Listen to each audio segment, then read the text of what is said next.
Terima kasih Bu Aziza. Suara saya bisa terdengar di sini? Bisa, Bu. Ya, alhamdulillah.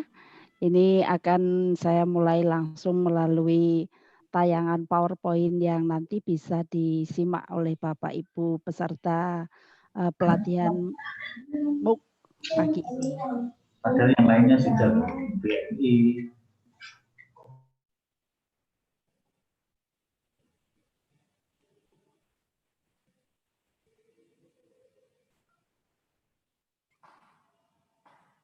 Masih di-unmute, Bu Wit. Ya, PowerPoint saya share ke siapa ini dulu? Langsung di share screen, Bu Wit. Ya, tidak bisa itu Bu, host disable participant screen sharing. Jadi ini harus ke host dulu. Mas Rendra, nggih, Mas Rendra di setting sakit. Siap. Mas Rendra, dikirimkan ke Mas Rendra, Bu. Oke, saya kirimkan ke grup saja ya. Saja, Mas. Okay. Perlu diketahui Bu, Dr. Widianti ini orang Klaten. Dari Klaten ya Bu. Sudah saya share ke grup ini, mohon Mas Rendra bisa bantu untuk sharing PowerPoint. Baik, Ibu. Yeah. Baik.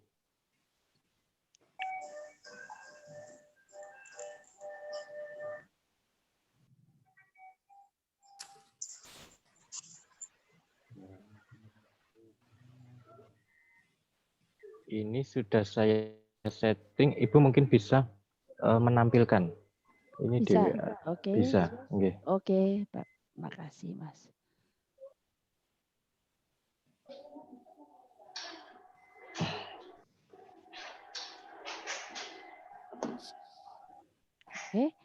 Oke, bisa dilihat ya ini Bapak Ibu sekalian. Selamat pagi, Assalamualaikum warahmatullahi wabarakatuh.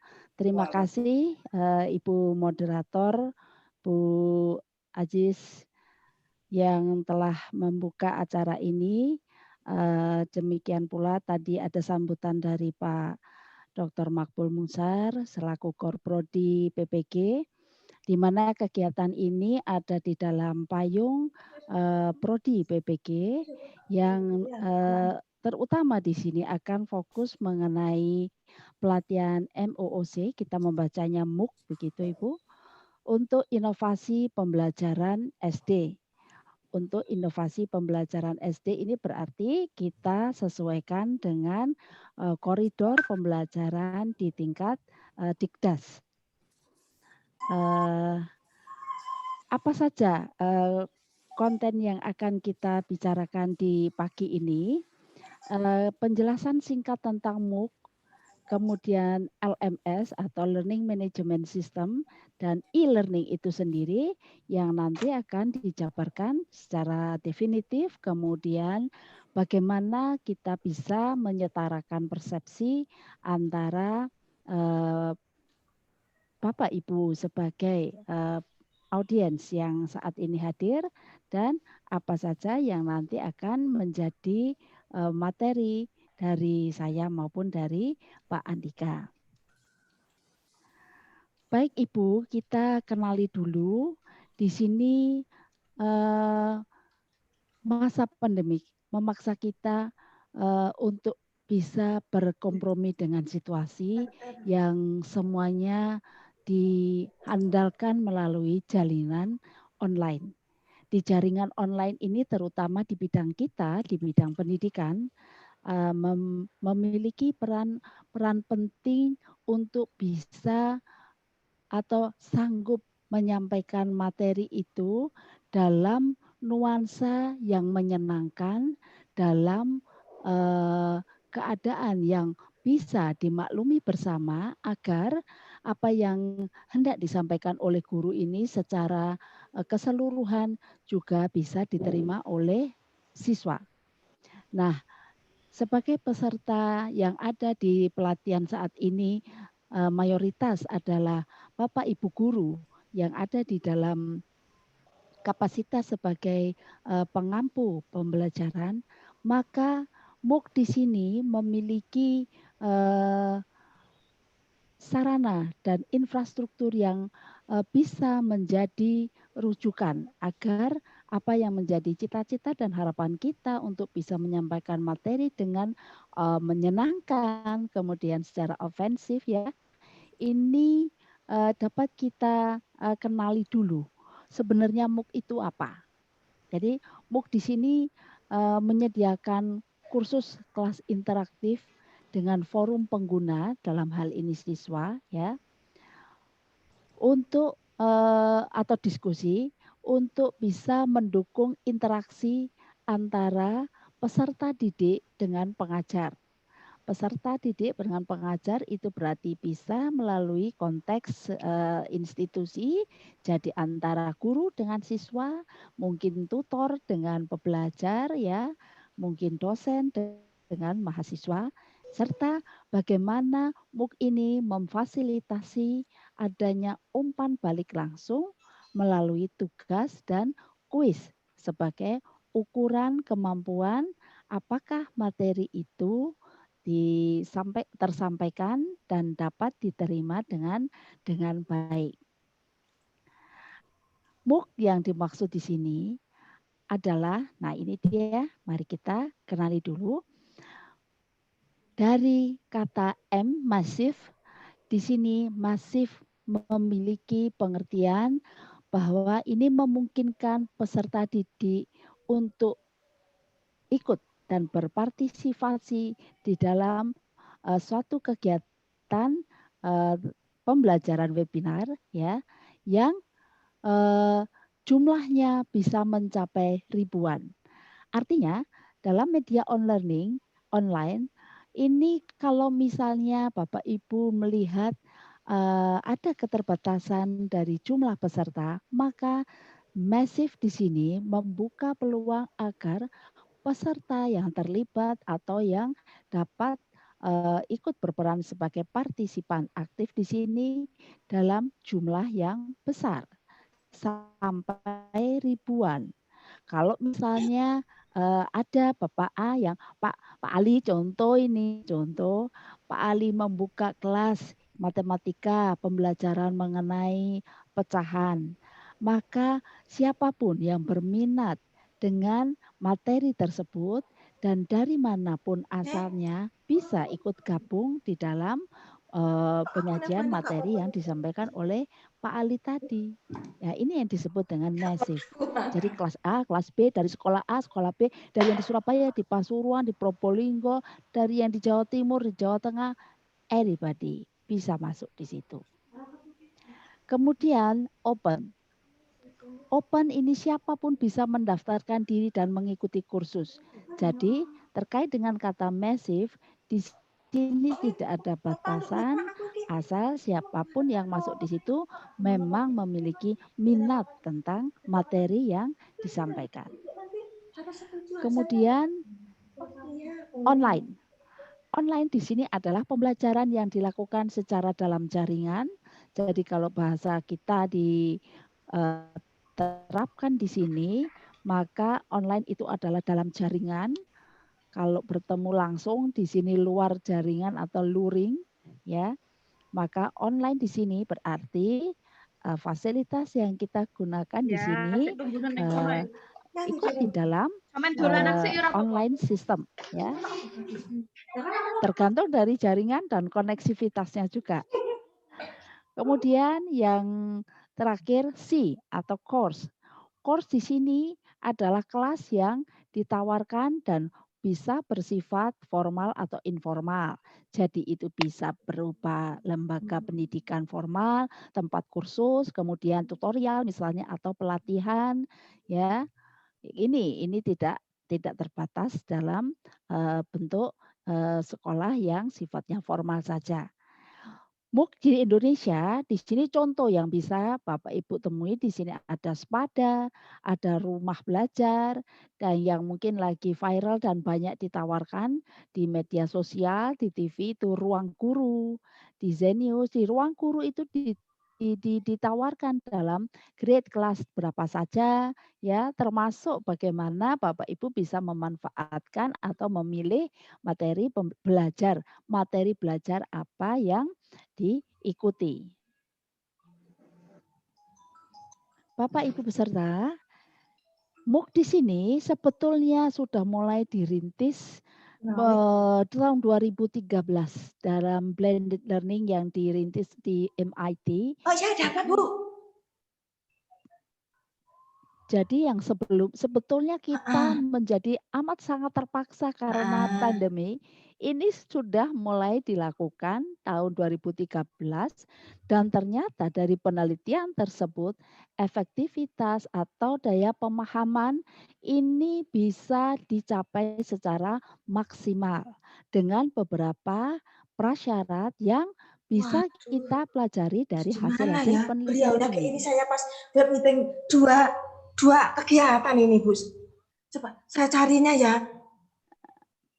Baik. Mohon peserta yang ada di sini suaranya di-mute dulu ya agar tidak mengganggu yang lain. Ya. Kemudian berikutnya. Ya, nggih. Bingung. Kemudian berikutnya.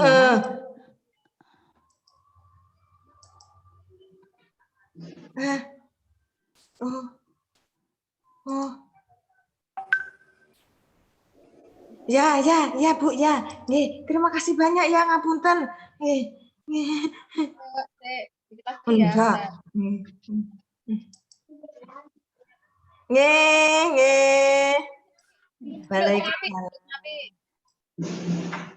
Ya.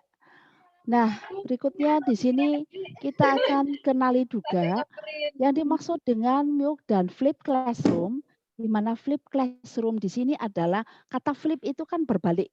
Jadi di sini forum yang kita kenakan adalah forum yang memposisikan untuk mengajar, bukan belajar. Forum untuk mengajar, apa saja konten yang akan kita sampaikan, materi yang akan kita berikan di sini nanti akan memiliki kriteria yang menjadi prasyarat utama agar apa yang kita sampaikan ini nanti bisa representatif dan mampu menimbulkan motivasi serta semangat siswa untuk mengikuti mulai dari awal hingga akhir, ya. Jadi ada beberapa kriteria yang nanti akan kita bahas di slide berikutnya untuk bisa kita jadikan sebagai pijakan yang sama sehingga apa yang menjadi bahan di dalam MOOC ini nanti menjadi bahan yang terarah, kemudian bisa dimonitor dan bisa dievaluasi dan juga bisa diperbaiki atau direvisi untuk pertemuan-pertemuan berikutnya supaya yang menjadi efektivitas berjalannya MOOC ini bisa tercapai. Bapak Ibu, di sini ada dua model pendekatan dalam MOOC, instructor based dan self based. Untuk instructor based, metode pembelajaran rilis materi mingguan dan tenggat waktu untuk mengerjakan ujian ini sesuai dengan instruksi yang diberikan oleh instruktur. Dalam hal ini bisa guru, dosen, tutor, ya, instruktur dan yang ada di dalam posisi sebagai pengajar. Jadi instructor based ini nanti akan bisa dibuat jadwal yang dapat dipatuhi dan dapat diikuti secara serempak antara pengajar dan pembelajar. Kemudian self-paced.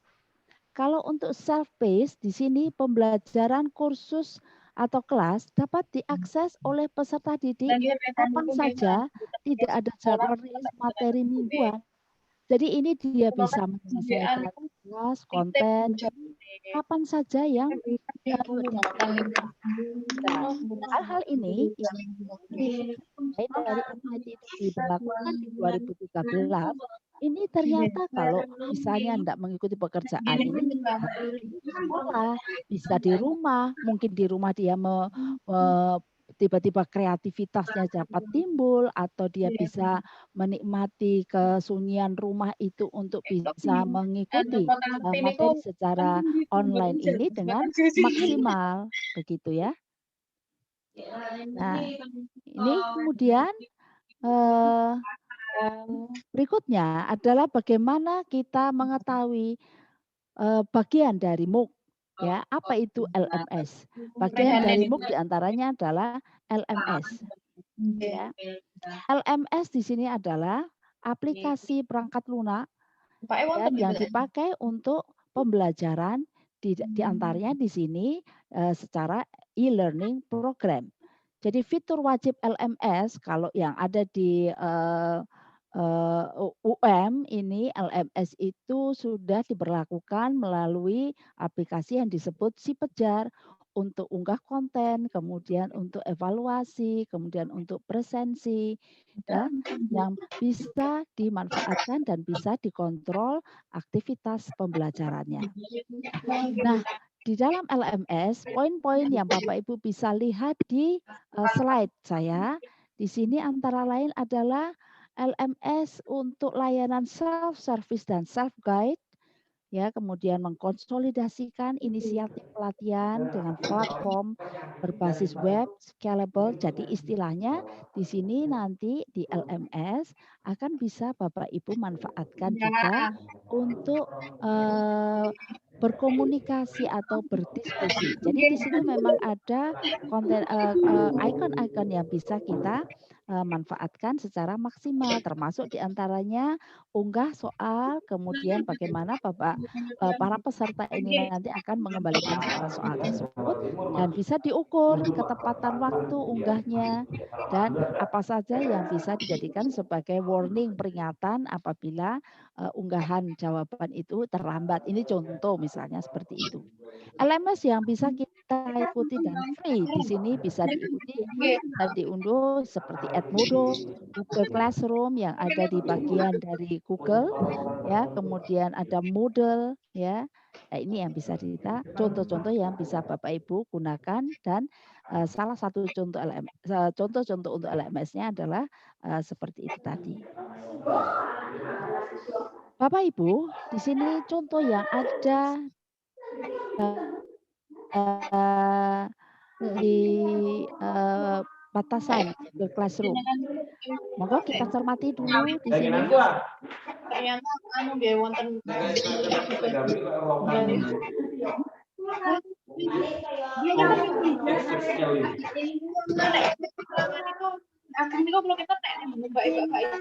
Bapak Ibu mohon yang tidak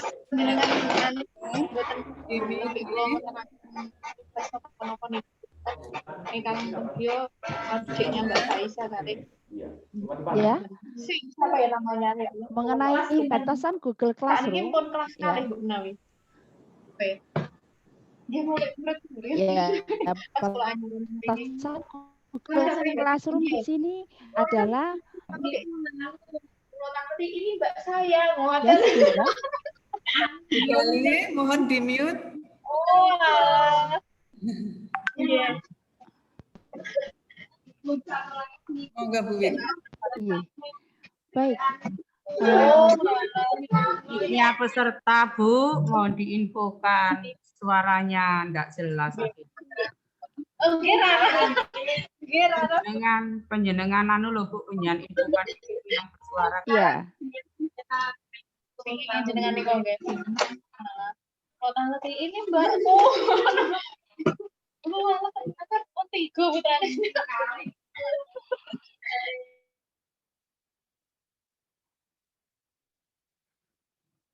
Baik, bisa dengar suara saya ini, lanjut ya. Berikutnya di sini batasan Google Classroom yang bisa kita lihat di sini adalah bagaimana kita bisa membandingkan antara rasio pengajar di dalam kelas dengan yang bisa kita lakukan secara general atau secara umum. Jadi di sini untuk para peserta yang sudah memiliki akun G Suite atau sekolah, G Suite itu biasanya di akunnya itu ada contoh misalnya saya ada UMSCID atau kalau dari sekolah itu ada sch.id. Jadi ada AC itu academic.id, kalau untuk school itu sch.id, itu yang disebut dengan G Suite ya. Kemudian ada akun Google pribadi. Kalau ini biasanya gmail.com atau .co.id yang sifatnya masih pribadi. Nah, untuk penggunaan Google Classroom secara G Suite, di sini kita bisa menghimpun partisipan sampai 1.000 peserta. Sedangkan melalui akun Google pribadi, di sini batasannya mencapai 250 ya. Kemudian kelas yang dapat diikuti juga untuk yang dari G Suite bisa sampai 1.000. Kemudian untuk akun Google pribadi di sini maksimum 100 dan untuk perharinya maksimum 30. Kelas yang dapat dibuat tidak terbatas. Jadi Bapak Ibu, untuk tugas-tugas seorang pengajar yang jadwalnya itu penuh, kemudian beragam, itu jadwal yang ada di dalam konteks pembelajaran, mungkin pekerjaan yang ada di luar konteks pembelajaran, misalnya tentang tugas tambahan, tentang manajemen sekolah, atau kegiatan pelatihan yang ada di luar sekolah, ini bisa dibuat tanpa terbatas juga. Nah, kemudian dari jumlah wali per siswa juga ada. Jadi di sini juga bisa menerima atau mengadmit dari wali per siswa itu sampai lebih dari kurang lebih sampai 20. Ya, kemudian visibilitas alamat email juga tidak terbatas. Kalau untuk Google pribadi, ini saya belum menemukan, jadi saya tidak merekomen untuk visibilitas alamat email itu melalui akun Google pribadi. Kemudian topik per kelas, kalau topik per kelas ini capaiannya bisa sampai 100 jenis. Nah, kemudian berikutnya, hubungan antara MOOC dengan LMS. Hubungan antara MOOC dengan Learning Management System di sini, kalau MOOC itu adalah alatnya, kemudian infrastrukturnya, sedangkan LMS itu adalah wadahnya. LMS itu adalah wadah yang memfasilitasi MOOC itu. Jadi kalau mau diilustrasikan, Bapak Ibu bisa lihat di dalam slide ini. Untuk MOOC itu bagaimana hubungan antara pengajar dan pembelajar, ya. Kemudian LMS di sini bisa memadai atau bisa memfasilitasi jika kelompok-kelompok belajar itu tadi di di-share atau bisa diikuti di luar forum. Nah, Bapak Ibu perhatikan di sini bahwa pembelajaran secara daring di sini mungkin sudah banyak yang kenal. Di sini kita mengenal pembelajaran daring secara sinkronus dan asinkronus. Untuk yang sinkronus di sini kolom yang kiri Bapak Ibu bisa cermati bahwa guru dan siswa itu bertemu secara real time. Kemudian secara asinkronus siswa belajar mandiri dengan jadwal mereka. Itu artinya materi yang disampaikan siswa secara asinkronus itu bisa dipelajari di luar jadwal. Sedangkan untuk sinkronus, jadwal yang sudah ditentukan sebelumnya ini walaupun secara online menghendaki adanya kehadiran pembelajar dan pengajar ya sesuai dengan jadwal tadi. Kemudian alur kerja dan tempat kerja waktu yang ditentukan. Nah, kalau yang ini agak lebih free karena asinkronus di sini memberi keleluasaan untuk user atau partisipan itu mengikuti atau mempelajari konten-konten dari materi suatu bahan belajar di luar jadwal. Jadi kapan saja dia bisa mempelajari dan tidak terbatas waktu. Jadi bisa dilakukan secara berulang-ulang. Aplikasi video conference secara sinkronus.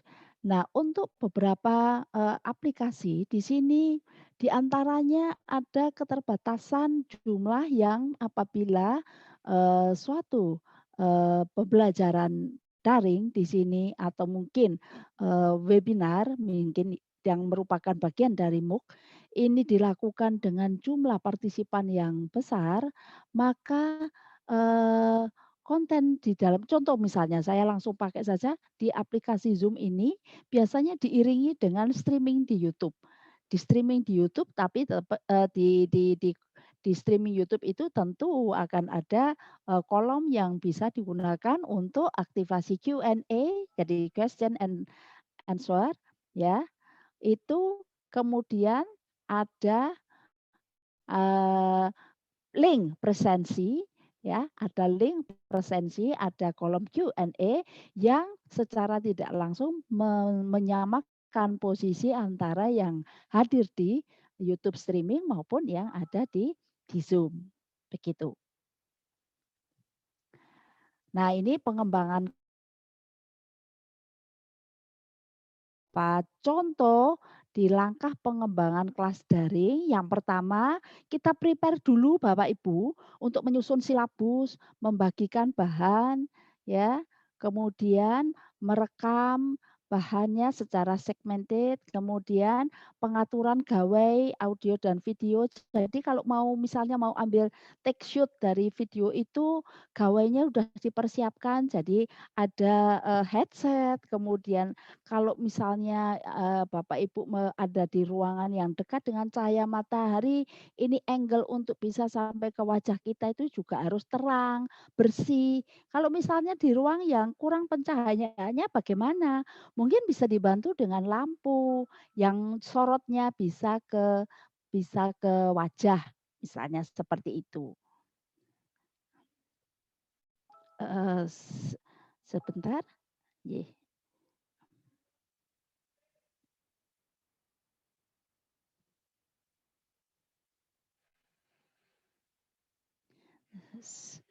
Sebentar, ini ada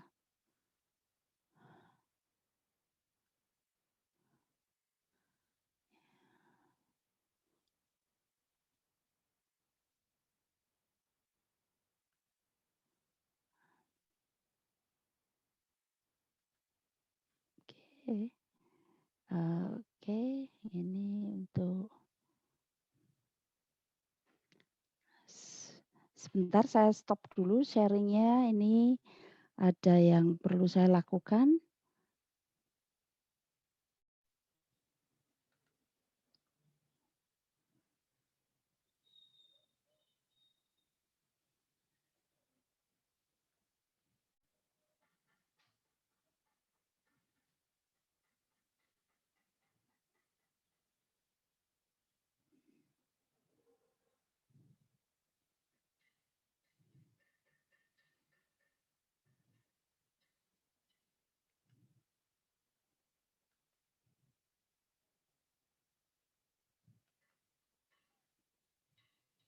Oke.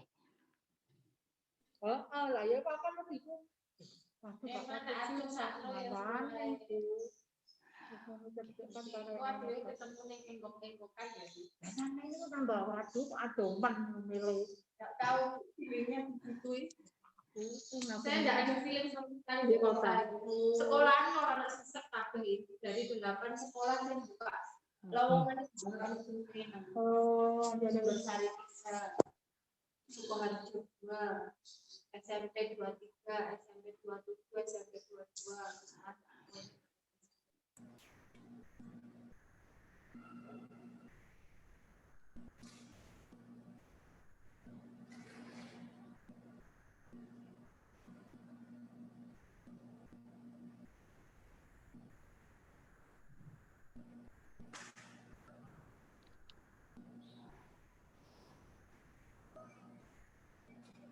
Bu Aziz? Iya, Bu Wit. Iya. Ini saya kok nggak bisa ini bisa dilihat? Belum. Iya. Bisa saya dibantu ini, Mas Rendra lagi. Oh, iya. Nah, bisa. Yang atas nama Redmi Note siapa ya? Halo, atas Halo. nama Redmi Note siapa? Iya, saya. Oh iya, silakan WA ke saya Bu ya. Oh iya, Saya iya, iya. arahkan ya. Iya, iya. Silakan di mute dulu. Iya.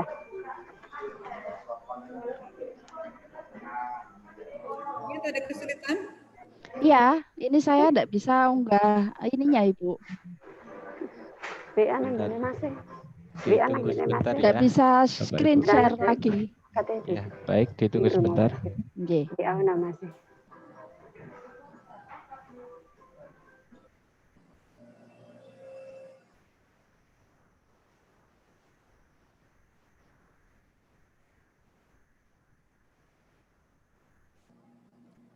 Belum bisa ya Bu Wit ya. Yang menunggu Mas Rendra. Mas Andika barangkali bisa membantu untuk share screen-nya Bu Wit nanti.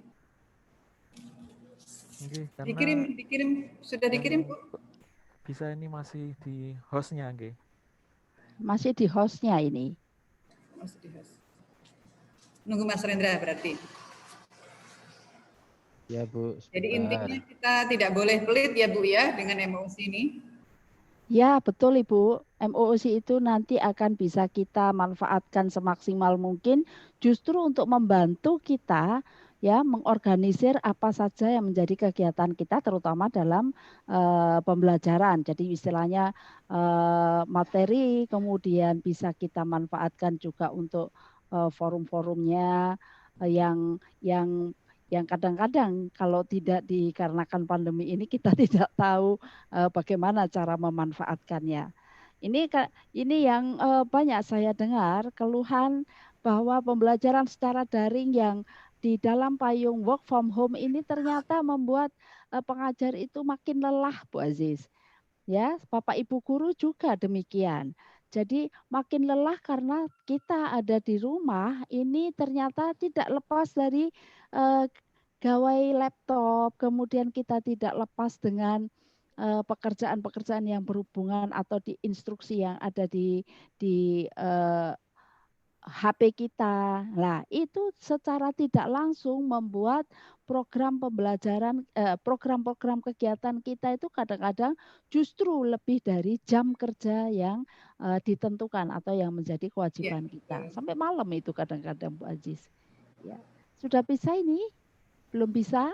Belum bisa Mas Rendra. Saya rasa fleksibel saja Bu Wit ya. Iya. Bapak Ibu barangkali ada yang ingin disampaikan atau ingin ditanyakan kepada narasumber kita, monggo saya persilahkan. Boleh juga pertanyaan atau tanggapan disampaikan melalui grup Zoom di chat yang ada di dalam Zoom juga boleh, silahkan saja. Nanti akan kami pilih untuk disampaikan kepada penyaji.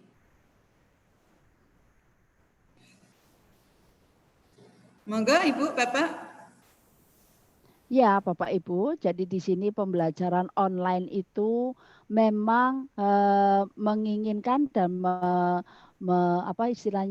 mensupport kita agar apabila harapan kita untuk bisa mendapatkan pemahaman anak-anak itu secara maksimal, maka yang kita sampaikan dan yang kita sajikan itu juga, maaf dalam tanda kutip, tidak sak-sae, tidak seadanya.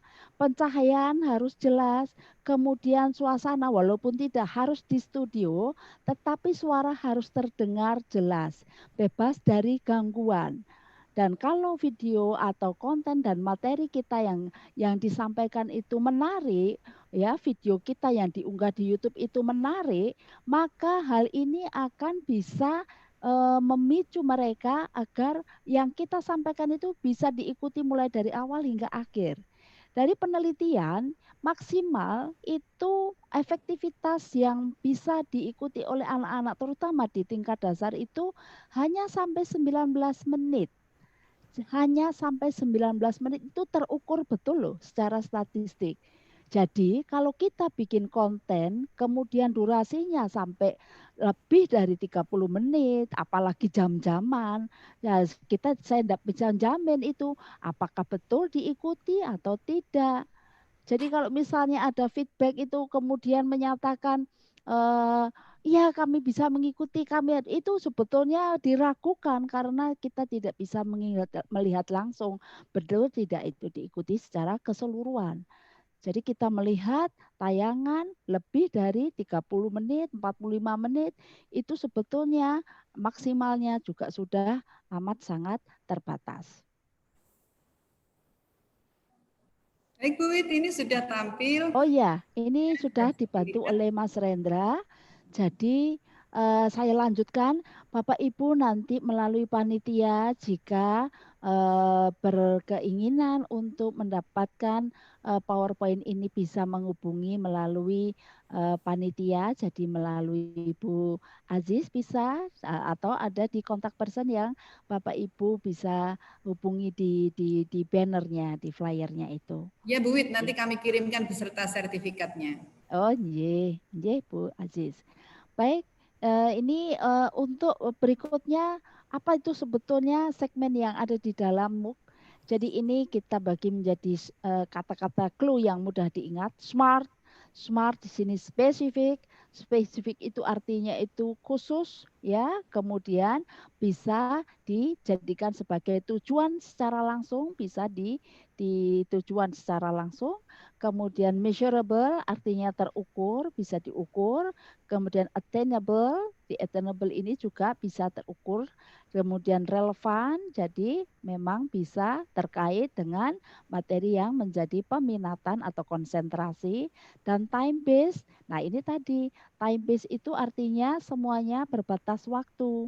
Kalau memang di LMS itu nanti ada evaluasi yang di pertemuan berapa misalnya 16 kali pertemuan, di pertemuan ke 7, kemudian pertemuan ke-10 itu ada kuis 1, kuis 2, kapan dikumpulkan, kemudian berapa lama bisa dikerjakan. Nah ini time based, jadi dilakukan dengan cara terukur. Karena untuk beberapa keadaan, jika yang mengumpulkan itu kemudian memiliki kemiripan dengan yang dikumpulkan terdahulu, semuanya bisa dikontrol. Sekaligus nanti juga bisa disampaikan dalam bisa apa namanya istilahnya bisa dikenakan dalam bentuk warning atau sanksi. Jadi contoh di sini di segmen ini time based ini contohnya misalnya hari ini kita akan berbicara tentang matematika yang bisa diunduh melalui URL ini. Ini kalau misalnya anak-anak di kelas atas, di Dikdas, anak kelas atas itu 4, 5, 6, untuk download atau untuk bisa melihat YouTube itu mereka sudah bisa lakukan. URL itu adalah alamat linknya yang bisa mereka unduh. Sehingga pada saat sinkronus di pertemuan berikutnya, anak-anak itu sudah ditunggu oleh proyek. Kita akan melakukan, ya ini contoh ini misalnya, kita akan membuat proyek untuk membuat jaring-jaring, kemudian kita akan membuat kubus dari karton yang semuanya sudah dipelajari melalui URL YouTube itu tadi. Sehingga guru itu sebetulnya di sini itu tuh sebagai porsi dari pengajar kemudian sebagai supervisor itu lebih banyak si supervisornya. Jadi anak-anak itu nanti akan berkembang secara luas, bebas ya, dan kreatif dan tidak akan takut salah. Sekali lagi kelonggaran dari sini juga tidak bisa Ibu yang namanya Bapak Ibu yang namanya pekerjaan itu kemudian harus strict, kemudian harus sesuai ya. Pekerjaan seperti itu butuh keluasan dan keluasan mereka untuk bisa berinovasi. Monggo slide berikutnya, Mas.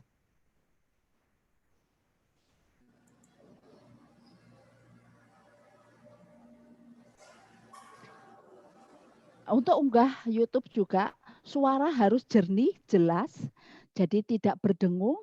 Kalau bisa kita bantu dengan gawai headset seperti ini, karena kalau langsung dengan laptop ini suaranya itu echo, reaktif echo ini itu akan tinggi.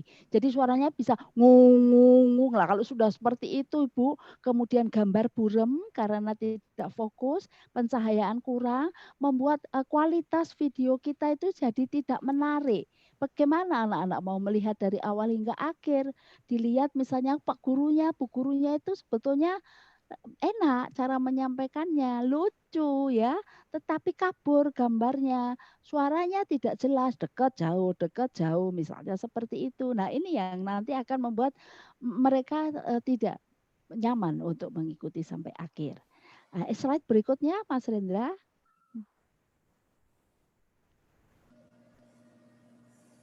Mas Rendra.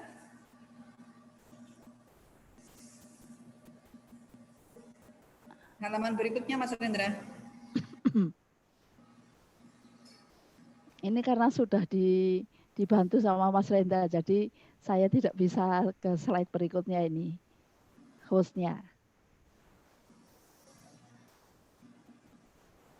Ya, slide berikutnya. Oke, nah ini bisa diklik ini, bisa jalan ini tulisannya, Mas. Ya, di kiri ya bisa diklik ini, bisa dioperasikan. Jadi ada teleprompter software yang mungkin memudahkan pada saat kita unggah video. Jadi kalau ada kata-kata yang urgent dan penting dan disampaikan secara terstruktur, ini teleprompter, aplikasi teleprompter ini juga bisa membantu kita supaya kita nggak lepas dari cara untuk menyampaikan secara luas, tapi juga nggak kaku dengan cara membaca begitu, Bapak Ibu. Ini beberapa software dari platform yang bisa Bapak Ibu unduh untuk memudahkan kita apabila hendak menulis skrip materi yang akan disampaikan pada saat unggah YouTube. Begitu. Slide berikutnya, jadi mudah ya. Jadi mudah melalui teleprompter ini. Monggo berikutnya. Nah ini tadi pengaturan gawai audio dan video. Jadi gawai itu misalnya Ibu bisa maksimalkan antara laptop dengan HP. Ya, kemudian ada webcam apabila kameranya ini tidak support, kita bisa tambah dengan gawai webcam di sini supaya gambarnya jelas yang saya tadi bilang, misalnya kurang jelas atau kabur atau tidak fokus, ya. Kemudian mikrofon. Nah, ini mikrofon juga mikrofon yang bisa support. Jadi mikrofon juga kelas-kelas Ibu ya.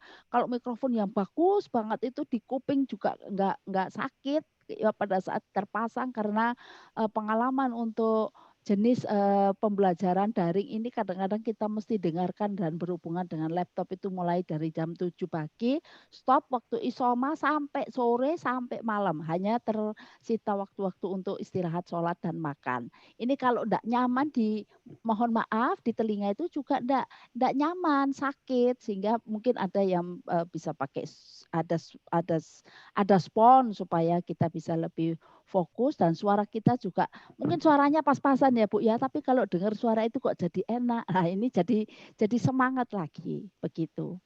Ye. Kemudian ada gawai penunjang, misalnya ada tablet yang mungkin dimirrorkan. Ini biasanya saya juga perlukan pada saat saya mengajar yang sifatnya sinkronus dan sifatnya itu menghitung. Kalau menghitung Ibu, mohon maaf, saya mengampu mata kuliah kimia, tidak nyaman kalau kimia itu bagaimana cara menurunkan rumus pengukuran gas misalnya. Tetapi dengan materi PPT, saya bisa tahu anak-anak mahasiswa saya itu mengikuti atau tidak, paham atau tidak. Bagaimana mereka bertanya kalau hanya itu disampaikan secara oto, kemudian ini belajar sendiri, tidak bisa. Ya, jadi saya merasa perlu seperti itu supaya ada feedback dan mereka ternyata benar Ibu.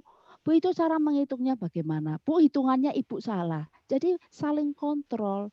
Hitungan Ibu misalnya, Bu itu salah tulis mungkin karena sudah ngajar dari pagi sampai sore lelah. Oh, kesalah. Nah, itu dibetulkan. Sekaligus ada perhatian bahwa mereka ternyata concern dengan materi yang kita sampaikan. Slide berikutnya, Mas. Nah, ini yang tadi saya bilang ada OBS ya.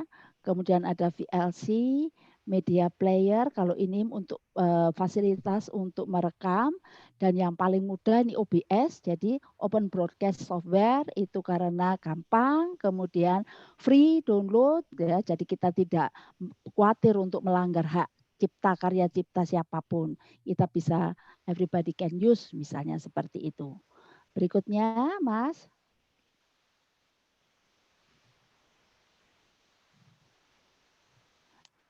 Nah, ini download dan install OBS itu juga mudah. Di sini ada urut-urutan yang bisa Bapak Ibu praktekkan. Kalau tadi Ibu moderator menginformasikan tugas yang Bapak Ibu bisa lakukan, maka di sini tugas yang paling ringan saja, bagaimana Bapak Ibu bisa menyajikan video dengan fasilitas OBS ini, mulai diuji cobakan. Waktu dan tempat yang sangat terbatas ini tentu juga tidak akan membatasi kreativitas Bapak Ibu, sehingga untuk unjuk kerja atau ya pekerjaan yang sudah Bapak Ibu lakukan ini nanti bisa dikirim ke kami untuk bahan balikan, sekaligus bisa saya cermati apakah dari program pelatihan ini bisa Bapak Ibu terima. Jadi ini urut-urutannya, sehingga merekam bahan atau segmen menggunakan software OBS. Ini mulai dari PC-nya ditengkapi dulu, kemudian tombol add source dan display capture, semuanya jelas dan mudah. Dan kalau misalnya kita di tengah jalan keliru, diulang lagi dari depan, tidak apa-apa.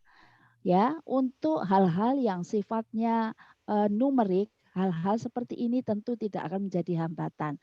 Keliru diulang lagi, it's okay. Jadi jangan menjadi ketakutan, terus menjadi malas untuk mencoba. Silakan dicoba lagi. Tidak ada sanksinya, Bu. Nanti kalau sudah jadi cakep, yang puas dan yang senang itu juga kita sendiri. Ini urut-urutannya yang nanti bisa dijadikan sebagai panduan, ya, begitu. Oke, selanjutnya, Mas.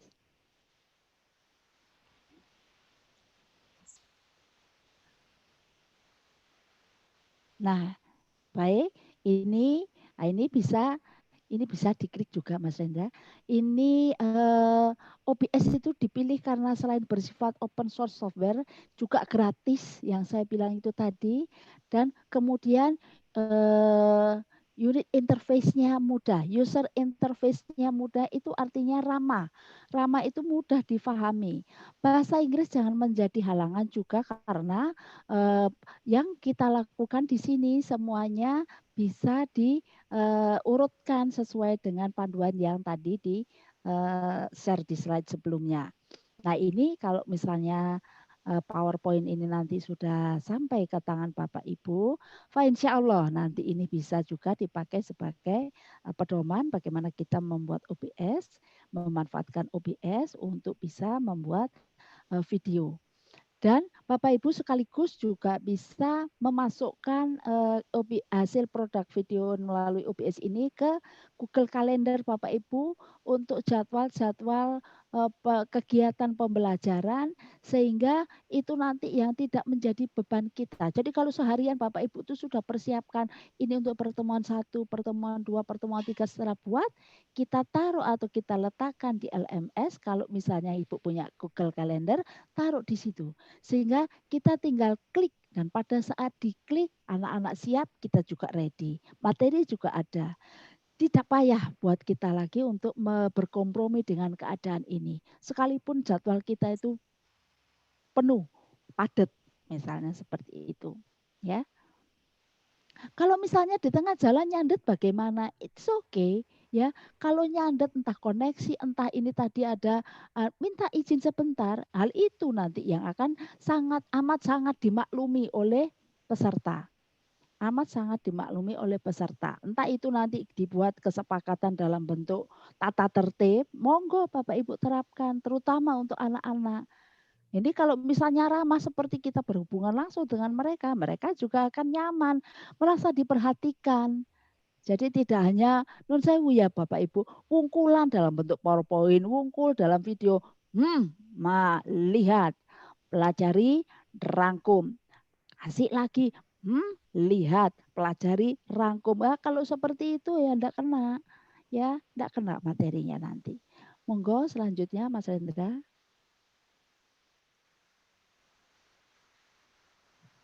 Oh ya, kalau yang ini untuk mengedit dan meningkatkan kualitas rekaman. Jadi di sini, kalau yang ini Camtasia Studio ini ada berbayarnya Bapak Ibu. Jadi memang ada yang free, kemudian ada yang berbayar. Ya, lanjut Mas.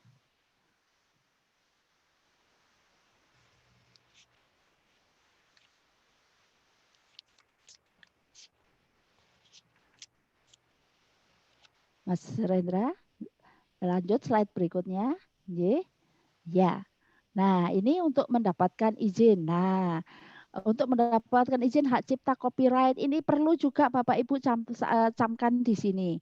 Jadi misalnya kita bikin video, kemudian ada openingnya, di situ ada judulnya materi, kemudian ada nama kita, kemudian kita pakai lagu, kemudian kita pakai background yang bagus. Kalau pakai lagu apa? Ini yang tetap harus ada permissionnya kepada pemiliknya. Jadi di ujung sebelah kanan itu harus ada judulnya, kemudian lagunya siapa, dan di URL mana lagu itu bisa diunduh.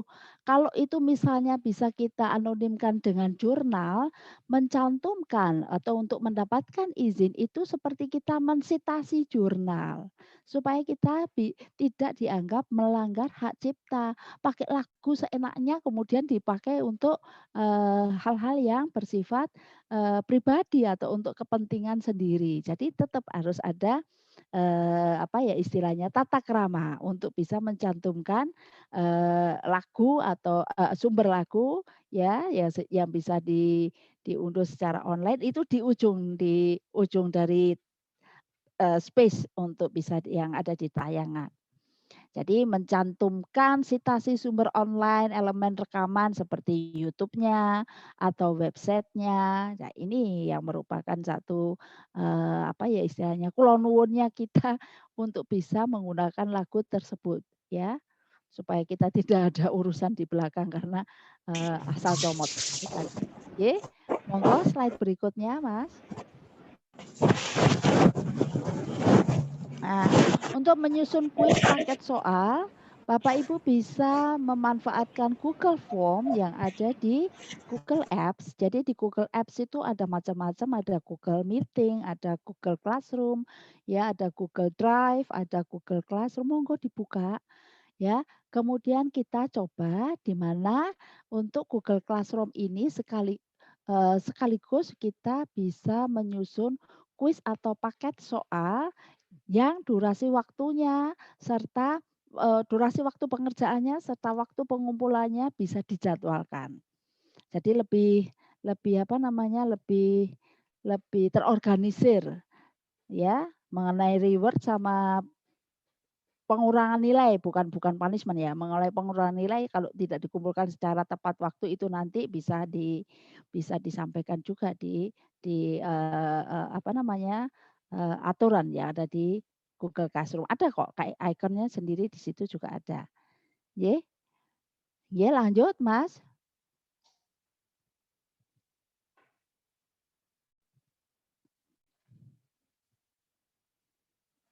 Mas Rendra slide berikutnya. Ye.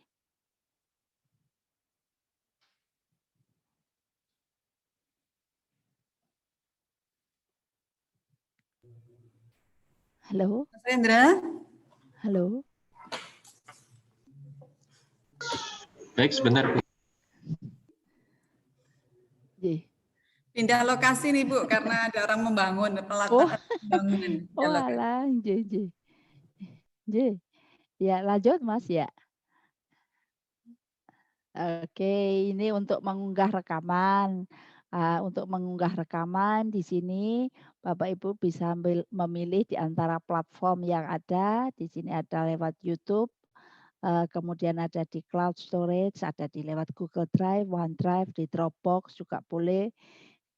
tergantung dari kesepakatan kelompok supaya tidak ada miss, sehingga di sini semuanya bisa menggunakan.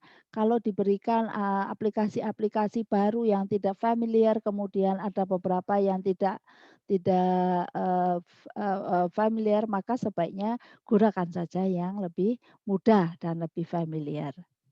Oke, langsung. Berikutnya, Mas.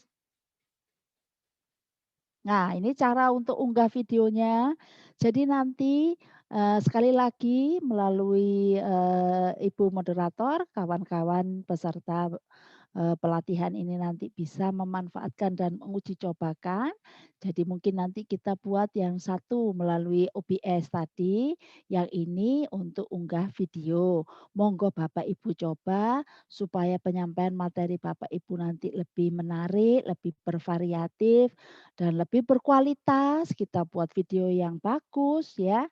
Nah di sini urutan atau panduannya bisa Bapak Ibu manfaatkan di sini. Ya. Monggo langsung Mas.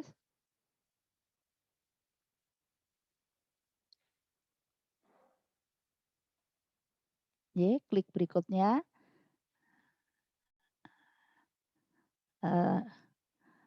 Ya, ini saya kira sudah sampai di mengunggah video di YouTube ini adalah slide pamungkas kita karena capaian kita bisa sampai di sini. Nah, ini nanti yang bisa Bapak Ibu pelajari di slide-slide berikutnya. Demikian Bu Aziza. Mudah-mudahan dari tayangan di PowerPoint ini nanti bisa menggugah Bapak Ibu peserta untuk memanfaatkan MOOC dan tahu MOOC itu untuk apa, kemudian bagaimana kita bisa memperbaiki kualitas konten pembelajaran kita, materi kita, supaya anak-anak itu tidak merasa bahwa secara daring ini menjadi momok atau bukan momok ya, untuk menjadi apa ya, hal yang membosankan ya. Karena keluhan bosan meminta agar anak-anak itu dimasukkan secara durasi terbatas, pokoknya sudah mulai ada arah agar mereka mulai masuk ke sekolah bertatap muka. Itu beberapa kebijakan di sekolah secara berbeda-beda itu sudah muncul. Jadi mengumpulkan tugas tiap hari Sabtu, masuk ke sekolah kurang lebih 30 menit, hanya sampai di pertemuan yang bergantian. Jadi tetap dijaga ruangannya tidak lebih dari 20 menit. Kebetulan saya mendapatkan sharing seperti ini dari kawan-kawan guru yang menjadi mahasiswa saya di UT. Nah, oh ada yang sudah masuk, ada yang seperti itu. Sehingga hal-hal seperti itu akan bisa kita tutup dengan bagaimana agar memanfaatkan MOOC ini ya supaya tidak ada lagi kebosanan. Balance antara yang bisa ketemu di tatap muka secara langsung maupun yang melalui screen. Ya, Mas Rendra, matur nuwun, ini nanti mungkin bisa di-share melalui panitia, urut-urutannya sudah lengkap, langkah-langkahnya, Bapak Ibu bisa manfaatkan, mudah-mudahan nanti hasilnya lebih berkualitas. Terima kasih Bu Aziza, waktu saya kembalikan ke moderator. Assalamualaikum warahmatullahi wabarakatuh. Waalaikumsalam warahmatullahi wabarakatuh. Terima kasih Bu Dr. Widianti MPD. Tadi saya sampaikan adakan sebelum forum bersama karena sudah ada pertanyaan-pertanyaan ini Bunda Bu Wid, saya rasa diselesaikan di tahap ini dulu saja sebelum nanti ke sesi bersama dengan Mas Andika, ya Bu Wid. Ya. Ada pertanyaan ini Bu Wid, masih ada yang masih MOOC itu sebetulnya metode, strategi atau apa sih gitu. Tadi sudah diterangkan oleh Bu Wid tentang hubungan MOOC dan LMS gitu. Mohon kembali diteruskan ya Bu Wid ya tentang sosok MOOC ini. Kemudian juga ada pertanyaan terkait dengan bagaimana dengan daya serap siswa terkait dengan berbasis seperti itu. Monggo Bu Wid. Ya, terima kasih. Jadi MOOC ini adalah infrastruktur yang support terhadap pembelajaran daring. Pembelajaran daring. MOOC itu infrastruktur itu istilahnya apa ya? Kalau misalnya dinyatakan sebagai aplikasi sistem ya aplikasi sistem yang nanti Bapak Ibu bisa lihat dalam berbagai bentuk jenis yang sifatnya internal atau yang sifatnya umum. Kalau sifatnya umum yang paling banyak contohnya seperti yang ada di ruang guru. Nah, itu termasuk MOOC. Contoh lagi melalui saya pribadi, saya mengajar kimia. Kimia itu ada 7 offering, ada 7 kelas. Kalau 7 kelas itu, ini kelas yang mana, yang program apa, kemudian materinya sampai mana. Ya maaf Ibu, dengan kegiatan yang banyak ini akan lebih terbantu dengan menggunakan MOOC dan notification yang ada di Google Calendar agar saya juga bisa berada di ruang seperti saya bertemu langsung dengan mereka. Jadi misalnya kelas ini sudah sampai ke materi termo, yang lain masih ada di materi pengukuran gas. Ini contoh saja. Nah, itu kalau saya udah pas dengan langkah-langkah yang bisa membantu saya untuk masuk di dalam kelas yang berbeda-beda tetapi lingkupnya sama, ini nanti yang akan bisa membuat persiapan kita itu jadi kesana kemari. Persiapan kita yang tadinya mau berbicara tentang ini, kemudian passionnya sudah mau bicara ini, jadi mesti ngumpulkan lagi persiapan dan materi yang memang seharusnya untuk kelas itu. Itu contohnya. Kemudian tadi pertanyaan kedua apa tadi Bu Aziz? Tentang daya serap Ibu dengan menggunakan MOOC. Untuk ya, terima kasih Bu Aziz. Dari penelitian MIT yang memang sudah merintis MOOC itu sejak 2013, maka untuk mata kuliah yang dianggap sukar, ini ternyata tingkat pemahamannya lebih tinggi dibandingkan dengan cara luring. Jadi memang ada sisi positif yang harus kita explore betul. Kenapa mereka bisa mendapatkan pemahaman yang tinggi? Karena memang keleluasaan menggunakan MOOC ini ternyata bisa mensupport mereka untuk mempelajari. Kemudian ada ruang forum yang bisa dipakai untuk discuss antar pengajar dengan pembelajar dan antar pembelajar sesama pembelajar. Saya bisa melihat seperti itu. Kalau untuk anak-anak SD, Bu. Sama Ibu, untuk anak SD ini ternyata bu gurunya itu memiliki WhatsApp group itu antara guru dengan siswa, antara guru dengan wali siswa, ya. Kemudian antar ketiganya. Soalnya koordinasi seperti itu ternyata juga berlaku seperti yang ada di universitas. Untuk kegiatan yang kebetulan keras dengan jadwal pembelajaran daring mereka, apakah pernah dilakukan malam hari? Pernah Bunda, karena memang ini sudah bisa disepakati di depan. Semuanya tujuannya yang pertama yaitu bagaimana mereka tetap kita rangkul di dalam institusi formal tetapi tanpa harus bertemu dengan secara tatap muka. Begitu Bu Aziz, nggih, matur nuwun. Terima kasih Bu Wid. Jadi intinya karena rancangan kita sudah lebih rapi gitu ya, kalau menggunakan MOOC itu lebih rapi, tahapan-tahapannya lebih jelas, kemudian desain interaksinya juga sudah disiapkan gitu sehingga bisa menjadi lebih efektif gitu ya Bu. Siap, betul begitu Ibu. Ya, meskipun memang pertemuan di dunia maya itu tidak bisa menggantikan pertemuan di dunia nyata, tapi setidaknya kita bisa membuat batas-batas mendesain ya agar batas-batas rindunya itu tidak terlalu lebar begitu ya Bu Wid ya. Iya, betul Ibu. Bapak Ibu, sebelum kita memasuki sesi. Boleh tanya. Ada yang ingin bertanya langsung? Ini ada pertanyaan di chat. Monggo, silakan Pak Sigit, Pak Sigit Gunawan, monggo. Oh ya Pak Sigit, silakan.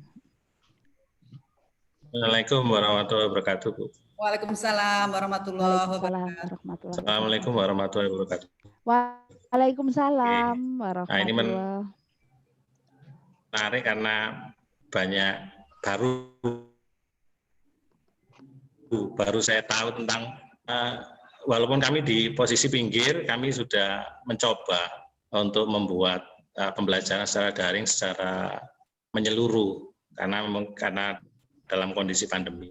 Dan kami juga belum pernah mengenal MOOC ini, dalam artian kita tidak pernah untuk di train untuk MOOC ini. Tapi kami sudah melakukan. Pertanyaan saya nanti, apakah apa yang sudah kami lakukan ini sudah termasuk dalam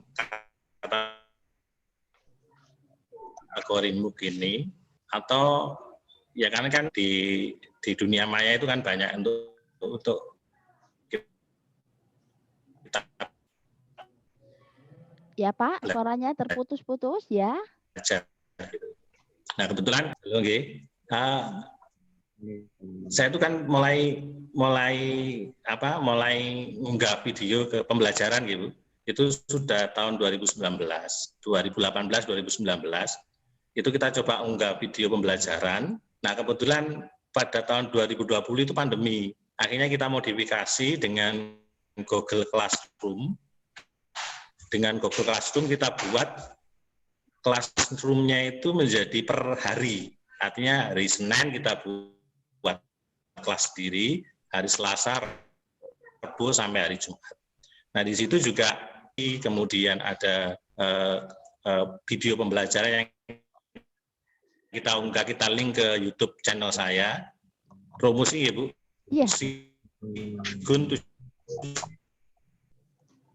72 TV nanti dengan bagian dari ekspresi kami untuk membuat satu media pembelajaran yang kami harapkan walaupun bisa menjalankan kualitas pendidikan yang mendekati lah, mendekati.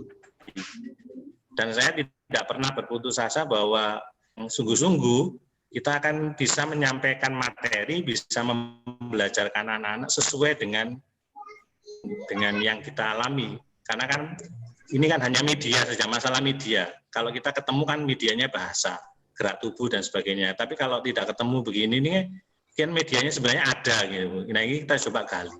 Nah apakah yang sudah kita lakukan ini dengan menggabungkan antara Google Classroom tadi dengan mulai absensi di situ ada. Jadi absensi harian ada, anak-anak hadir atau tidak ada atau sakit, kemudian juga ada tugas-tugas, ada video pembelajaran yang kita unggah, kemudian kita linkkan di YouTube, kemudian juga ada tes yang kita gunakan dengan Google Form di Google Classroom. Jadi kita kompleks untuk menyambungkan dari berbagai link tadi, kita combine, jadikan satu untuk pembelajaran ini.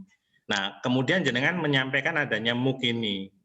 Apakah apa yang sudah kita lakukan ini sesuai dengan yang harusnya dilakukan gitu? Atau ada mungkin jenengan beri masukan kepada kita agar kita mungkin bisa melangkah lebih baik lagi begitu. Jadi kami sudah melakukan itu, cuma kami butuh apakah kami bisa lebih baik dari ini, artinya untuk mendekati kondisi konkret kita bisa menyampaikan pembelajaran secara berkualitas kepada anak-anak didik kita. Itu aja Bu, makasih. Assalamualaikum warahmatullahi wabarakatuh. Terima kasih. Ini langsung ditanggapi ini saya bagus ini ya. Baik, Pak. Terima kasih Bu Aziz. Begini Pak Sigit, rintisan yang sudah Bapak mulai sejak tahun 2018-19 itu sudah amat sangat berharga. Mungkin kalau Bapak sudah mulai melengkapi bagaimana materi-materi yang akan disampaikan ke siswa itu sedemikian detailnya, maka yang perlu ada ditambahkan di dalam MOOC ini adalah bagaimana Pak Sigit mempunyai forum untuk bisa menerima balikan atau feedback setelah materi itu tersampaikan. Jadi kalau anak-anak suruh membuka, sebetulnya yang Bapak inginkan setelah anak-anak membuka itu berupa capaiannya tadi, capaian pembelajarannya apa bisa disusun di dalam satu forum atau aplikasi tersendiri. Kemudian yang kedua Bapak, bagaimana untuk bisa lebih berkembang?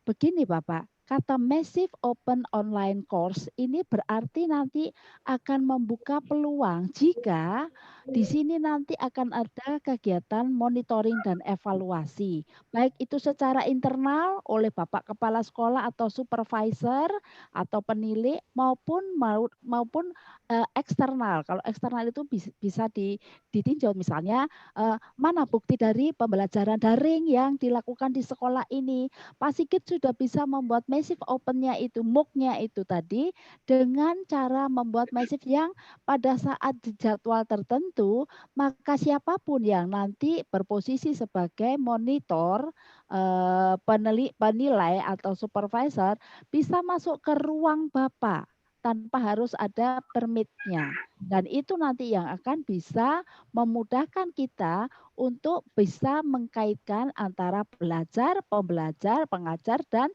stakeholder atau pemangku kebijakan. Kemudian berikutnya Pak Sigit, kalau Bapak sudah bisa membuat seperti itu, maka bisa Bapak kembangkan lagi untuk apa ya, kalau di dalam di sekolahan itu ada di MGMP misalnya, jadi payungnya itu grade-nya samakan ini untuk semua mata pelajaran kelas 4 saja, semua mata pelajaran kelas 3 saja, atau ini untuk bahasa Indonesia saja. Satu sekolah biasanya guru bahasa Indonesia saya pikir tidak lebih dari 5, tapi punya forum sendiri dan ini nanti bisa saling bertukar, bisa saling mengatur jadwal, kemudian juga bisa saling untuk saling menutup materi atau melengkapi materinya. Nanti meningkat lagi Pak, sehingga kalau guru masuk ke kelas, mungkin di ruang guru itu punya TV besar gitu Pak, yang dipakai untuk sharing jadwal. Begitu masuk, kemudian kita bisa langsung klik di ruang mana, ke ruang mana saja, di mana saja kita bisa terlibat di dalam MOOC masing-masing guru itu tadi. Ini sekaligus jadi di chat ada pertanyaan apa bedanya MOOC dengan SPADA. SPADA a part of MOOC, jadi bagian dari MOOC. SPADA. Ya. Kemudian ada pertanyaan ini langsung saja ya Bu Aziz. Ya, jadi di chat itu saya baca tadi kenapa sampai serapan 19 menit, bukan 19% Ibu, 19 menit. Jadi bisa konsen terutama anak-anak itu sampai ada di sharing-sharing WhatsApp itu anak-anak pertama metenteng begini, kemudian di menit kelima sudah menyandarkan bau, di menit ke berikutnya dia sudah jempalitan sampai ada yang akhirnya di menit ke-40 atau 1 jam itu sudah tertidur. Ya, video ditutup, kemudian audio ditutup. Jadi siapa yang tahu anak-anak itu menyimak atau tidak. Nah, seperti itu. 19 menit efektif. Sehingga kita perlu kecermatan dan keterampilan untuk bisa membuat video itu seefektif mungkin. Video yang panjang, lengkap, kalau tidak diikuti percuma Bapak Ibu. Buat yang lengkap, kena, menarik, tetapi dengan durasi yang tidak harus panjang, jam-jaman misalnya seperti itu. Ya, jangan anak-anak Bu yang tua jam blenger misalnya seperti itu. Jadi cara menyiasatinya dipotong-potong Bu ya, bagaimana keterampilan itu tadi ada konten untuk mengedit Pak Sigit. Penjenengan kalau ternyata ini kelihatannya penting semua, tetapi kalau misalnya durasinya terlalu panjang, monggo dimanfaatkan fasilitas ngeditnya supaya lebih padat dan lebih fokus untuk anak-anak. Ngaten, nggih Pak Sigit, matur nuwun.